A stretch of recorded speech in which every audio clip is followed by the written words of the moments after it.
Delhi police की आर्थिक अपराध शाखा ने फर्जी जीएसटी इनवॉइसिंग और फर्जी फर्मों के माध्यम से सरकार को करोड़ों रुपए का चूना लगाने वाले संगठित गिरोह का पर्दाफाश किया है।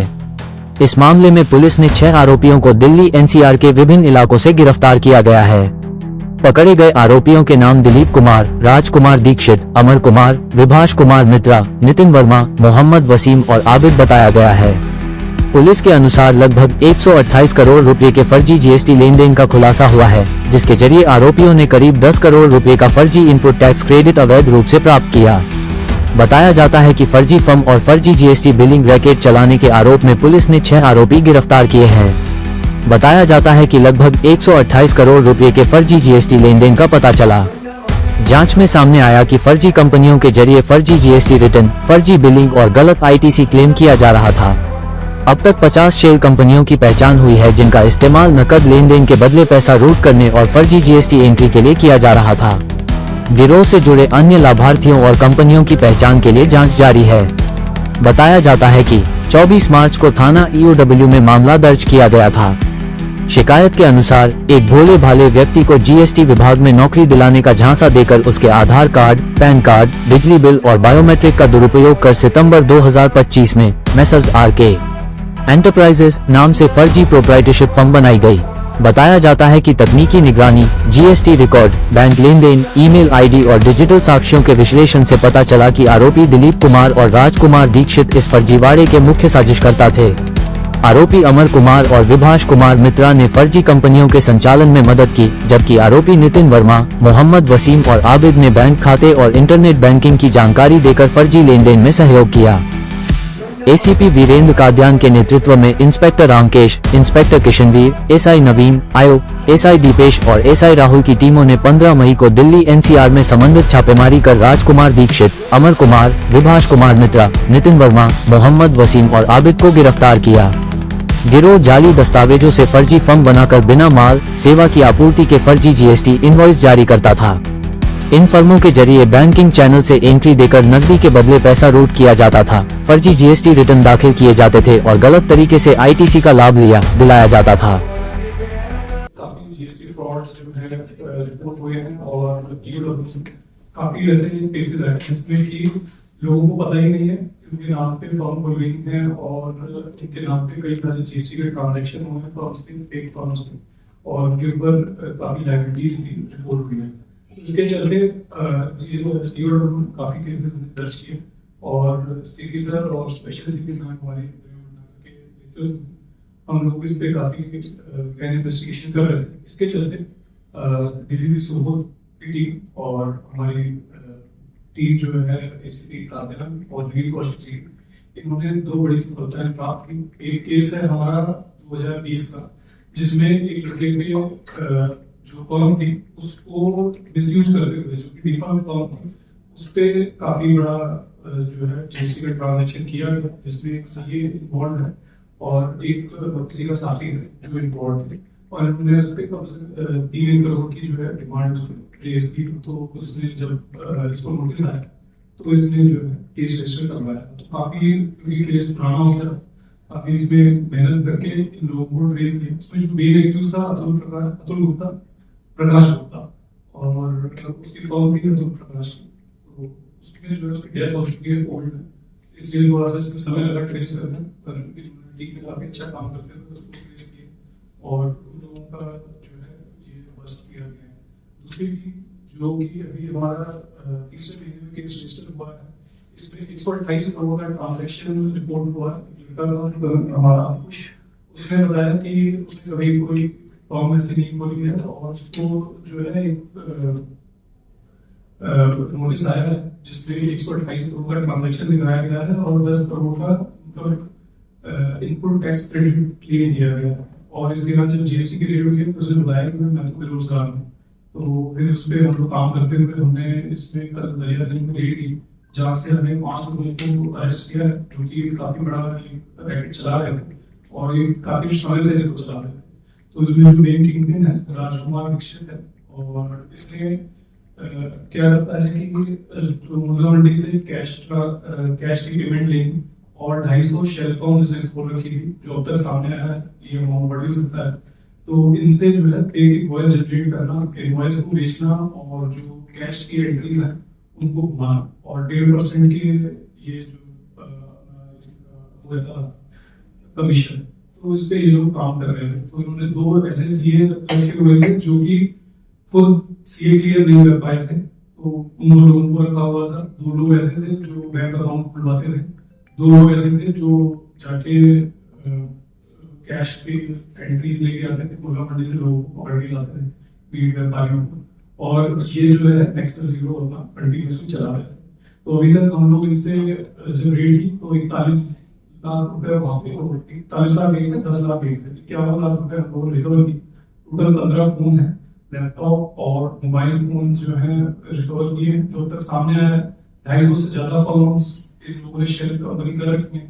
दिन का 1 करोड़ के करीब 1.5 करोड़ के करीब ये एंट्रियां घुमाते हैं, और अब तक 100 करोड़ से ऊपर का इनपुट टैक्स क्रेडिट ये लोग अभी कर चुके हैं पिछले 4-5 साल में, जो अभी प्रिलिमिनरी इन्वेस्टिगेशन में है, जो भी आगे बढ़ सकता है। तो इसमें हमारी टीम सभी कंटिन्यूअस चल रही है, और इसमें जो है फर्दर अरेस्ट भी पॉसिबल है।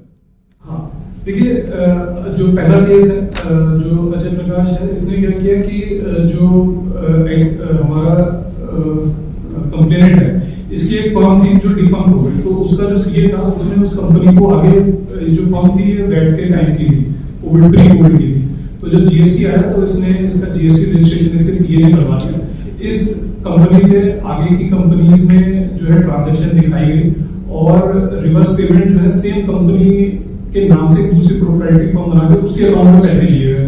तो पहली कंपनी से स्टार्ट होता है और दूसरी कंपनी में पैसे आ जाते हैं, तो उस तरह से जो इस पे डिमांड रेज हुई पहली वाली में। दूसरे में क्या करते थे कि आपका जो जिसके पास कैश है, अब उसको अगर उसको अपनी पेमेंट वाइट में दिखानी है तो उससे आके इनको अप्रोच करेगा। ये लोग जो है उससे कैश ले लेंगे और उसके अकाउंट में भेज देंगे वाइट का पैसा, कुछ कमीशन इसमें एक्सचेंज हो जाएगी। अब इनके पास एक बिल भी बन गया, जीएसटी इनवॉइस बन गया, जिसमें ये आ गया कि इन्होंने सामान खरीदा हुआ है। अब ये जो बिल है इन्होंने इस आदमी से लिया, ये आगे किसी और कंपनी को दिखा देंगे कि भाई हमने ये जो सामान हमारी कंपनी ने खरीदा है ये हमने आगे उसको भेज दिया। तो जिस कंपनी को एक और इनवॉइस मिला वो कंपनी भी उनको पैसे देगी, कमीशन देगी। उस कंपनी का कुछ नहीं गया, उस कंपनी ने पैसे दिए, वो इनको कैश में, उस कंपनी को, फाइनल कंपनी को पैसे वापस कैश में दे देंगे, पर बीच में कमीशन वो बच जाएगी, और जो फाइनल कंपनी है वो इनपुट टैक्स क्रेडिट क्लेम कर लेगी कि मेरे को टैक्स ही देना पड़ा क्योंकि मैंने एक और सर्विस फलानी खरीदी जो मेरा टैक्स एडजस्ट हो गया। तो ऐसे पैसे तो क्लेम नहीं हुए, बट हाँ सरकार को लॉस हुआ, राजस्व का लॉस हुआ जीएसटी का, कि भाई फाइनल कंपनी जिसको जीएसटी देना चाहिए था उसने जीएसटी नहीं दिया है। तो ये है मोटा मोटा गेम जो है। तो मेन बेनिफिशियरीज जो कंपनियां हैं उन पे भी हम लोग शिकंजा कसेंगे। ये गाजीपुर मुर्गा मंडी है, गाजीपुर ये गाजीपुर मुर्गा मंडी है, और भी जो दरियागंज के आसपास कई सारी, मतलब ये एग्जांपल है, मुर्गा मंडी तो है गाजीपुर की, और भी कई जगहों से जो छोटे मोटे ट्रेडर्स हैं जो भी कैश का काम करता है वो इनसे अपने कैश की पेमेंट को व्हाइट में कन्वर्ट करा सकता है। कुछ और नाम बताए, क्योंकि गाजियाबाद के भी 2 लोगों का नाम आ रहा था सर। ये विभाग अमर, नितिन और मोहम्मद वसीम राजकुमार दीक्षित से कैसे मिलते हैं? देखिए राजकुमार दीक्षित हमारा किंगपिन है, इसी ने जो है रखा हुआ है। राजकुमार दीक्षित का एक भाई है दिलीप, दोनों दिलीप अभी एब्सकॉन्डिंग है। तो बाकी ये लोग जो है ये मेल है। विभाग जो है इनका सीए है, ये सीए फेल कर चुका है, और साथ में इसका जो है अमर कुमार है, ये दोनों सीए का काम करते हैं।